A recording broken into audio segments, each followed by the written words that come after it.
Assalamualaikum warahmatullahi wabarakatuh.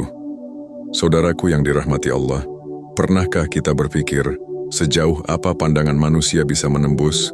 Mata ini bisa melihat warna, bentuk, dan cahaya. Namun semua itu terbatas pada yang tampak. Sedangkan Allah melihat yang tampak dan yang tersembunyi. Hati yang yakin bahwa Allah Maha Melihat akan berhenti dari banyak maksiat. Sebab siapa yang merasa diawasi, pasti akan menjaga diri. Siapa yang sadar bahwa pandangan Allah tidak pernah lengah, ia akan malu untuk berbuat dosa, meski dalam kegelapan sekalipun. Dikisahkan, seorang lelaki datang kepada Rasulullah, wajahnya penuh penyesalan. Ia berkata, "Wahai Rasulullah, aku telah melakukan banyak dosa, mungkinkah tobatku diterima?" "Ya," jawab Nabi. Ia bertanya lagi, "Apakah benar setiap kali aku berdosa, Allah melihatku?" Nabi menjawab, "Ya." Mendengar itu, lelaki tersebut langsung menjerit dan seketika jatuh pingsan. Ia tidak kuat mendengar kenyataan bahwa setiap dosanya tidak pernah luput dari pengawasan Allah. Hatinya hancur karena rasa malu yang mendalam. Wahai saudaraku, pernahkah hati kita remuk karena dosa? Pernahkah kita merasa malu kepada Allah, seperti malu di hadapan orang banyak saat berbuat aib? Jika belum, barangkali iman kita belum benar-benar hidup. Suatu kisah lain, seorang syekh ingin menguji murid-muridnya. Ia memberi mereka masing-masing seekor unggas dan berkata, "Sembelihlah unggas ini di tempat yang tak terlihat oleh siapapun." Semua murid kembali dengan unggas yang telah disembelih, kecuali satu orang. Ia datang sambil membawa unggas yang masih hidup. Ia berkata, "Maaf, wahai guruku, aku tidak menemukan satu tempat pun yang tidak terlihat, karena dimanapun aku berada, Allah selalu melihatku." Betapa dalam kesadaran anak muda itu, syekhnya berkata, "Inilah makam anak muda yang selalu merasa diawasi Allah. Ia telah mencapai tingkatan ingat yang sejati." Bayangkan jika kesadaran itu ada dalam hati kita. Kita tidak akan berani membuka situs maksiat saat sendirian. Kita akan takut menggunjing di balik punggung saudara kita. Kita akan merasa malu menulis komentar kotor di media sosial. Karena hati kita tahu, Allah menyaksikan semuanya, bahkan niat di baliknya.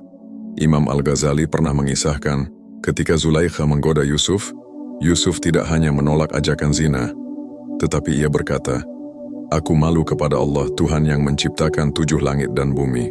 Bayangkan, seorang nabi merasa malu bukan kepada manusia, tapi kepada Sang Pencipta langit dan bumi. Wahai jiwa yang lemah, mari kita belajar untuk malu. Malu berbuat dosa, malu bersikap sombong, malu kepada Allah yang setiap saat melihat isi hati dan langkah kaki kita. Karena jika rasa malu itu tumbuh, dosa akan surut, dan jiwa akan terjaga.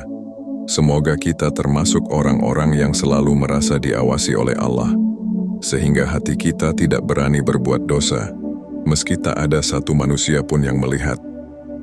Tapi saudaraku, sejatinya bukan hanya rasa malu yang harus kita pelihara, melainkan juga rasa harap dan takut yang seimbang. Karena Allah bukan hanya Maha Melihat, tetapi juga Maha Pengampun dan Maha Penyayang. Seseorang bisa saja tenggelam dalam rasa takut hingga berputus asa. Namun orang yang mengenal Allah dengan benar tahu bahwa ampunannya lebih luas dari lautan dosa yang pernah ditenggelami. Dikisahkan, seorang laki-laki dari Bani Israel telah membunuh 99 orang. Ia kemudian datang kepada seorang alim dan bertanya, "Apakah aku masih bisa bertaubat?" Laki-laki itu terus mencari jalan pulang hingga akhirnya diberitahu untuk menuju suatu desa tempat orang-orang saleh tinggal. Di tengah perjalanan, ia wafat. Lalu 2 malaikat datang, malaikat azab dan rahmat, berselisih tentang nasibnya. Maka Allah memerintahkan bumi untuk bergeser, dan karena niatnya yang tulus menuju kebaikan, ia pun diselamatkan. Lihatlah saudaraku, bahkan niat saja bisa menolong seseorang. Karena Allah tidak hanya melihat tindakan, tetapi juga apa yang tersembunyi di balik dada, niat, getaran hati, harap, dan penyesalan yang tulus. Namun, sebaliknya, Jangan sampai kita tertipu oleh kebiasaan baik yang dilakukan tanpa kesadaran. Jangan sampai salat menjadi rutinitas kosong, puasa menjadi diet musiman, atau zikir menjadi hanya gerak bibir tanpa getaran kalbu. Rasa bahwa Allah sedang melihatku sekarang harus hadir dalam setiap detik, dalam pandangan mata, dalam tulisan jari, dalam detakan hati. Karena semua akan ditanya, semua akan dihisab. Imam Al-Ghazali berkata, jika engkau ingin berbuat maksiat, carilah tempat yang tidak dilihat oleh Allah. Jika engkau tak bisa menemukannya, maka janganlah engkau berani bermaksiat kepadanya. Namun di mana tempat itu? Tidak ada. Karena pengawasannya meliputi segalanya. Bahkan niat sebelum niat pun sudah diketahui olehnya. Saudaraku, hidup ini hanya sebentar. Dunia bukan tempat menetap, tetapi tempat menyiapkan bekal pulang. Maka, setiap langkah kita harus dilandasi kesadaran bahwa Allah sedang menyaksikan. Bila kita sungguh-sungguh hidup dalam kesadaran ini, maka tangisan di malam hari akan lebih berharga dari harta segunung. Senyum ikhlas kepada orang lain akan lebih bermakna dari 1000 pidato. Dan diam untuk tidak membalas kejahatan akan menjadi bukti nyata bahwa hati ini sedang dijaga oleh Allah. Karena itu, jangan hanya takut saat dilihat manusia, tapi takutlah ketika hanya Allah yang melihat. Dan jangan hanya tersentuh ketika mendengar kisah orang lain yang taubat, tapi jadilah pelaku kisah itu sendiri. Menangislah, bukan karena dunia tidak sesuai harapan, tapi karena dosa-dosa kita belum juga mengundang ampunan. Saudaraku, hidup yang penuh dosa bukanlah akhir dari segalanya.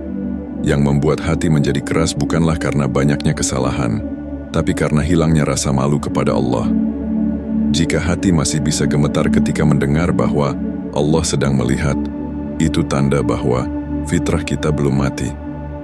Masih ada cahaya iman yang menunggu untuk dinyalakan kembali. Tak peduli seberapa hitam masa lalu, pintu taubat tetap terbuka. Tak peduli seberapa dalam luka jiwa, kasih sayang Allah lebih dalam dari itu. Yang penting, sadar. Yang penting, bangkit. Dan yang paling penting, jujur di hadapan Allah.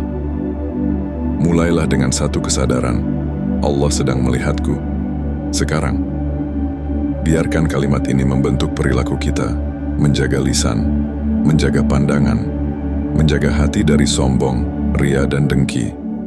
Karena orang yang hidup dalam pengawasan Allah akan selalu berada di jalan yang lurus, meski ia berjalan sendiri.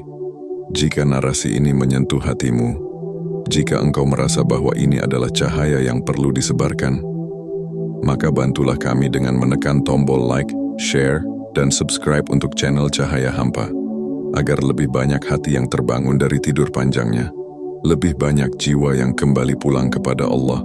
Sampai jumpa di narasi berikutnya. Semoga Allah menjaga hati-hati kita dari kelalaian. Wassalamualaikum warahmatullahi wabarakatuh.